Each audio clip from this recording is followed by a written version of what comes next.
Aqui agora estamos no alto da torre. Banheirinho, banheirinho. Que é isso, hein, moleque? A garota. Pelo menos vocês já vão conseguir ver mais coisas do que eu, porque eu demoro, né? Tutu, dá oi pra gente.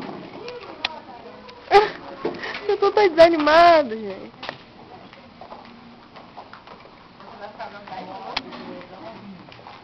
Cara, o que é isso? Negócio grande aí. Luiz, olha só aqui. Olha aqui, onde tá mirado. Hã? Olha aqui onde tá mirado. Ah, não é moeda. Ah, tá. Não. Pode falar? Duas. Então não. Tá fechado. Sem graça, engraçadinho. Tem que pagar R$1 pra ver. É sério, o que é isso? Tudo paga aqui. Mas é bacana, gente. Muito bacana, lá.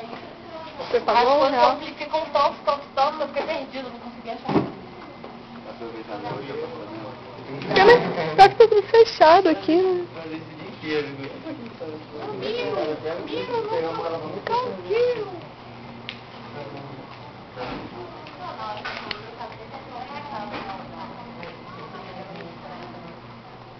Hard Rock Café, Belo Horizonte. E aí, gente? Estão gostando? Estão gostando? Eu tô gostando. Pô, a gente já deu a volta? Deixa eu ver se a gente pode comprar alguma coisa.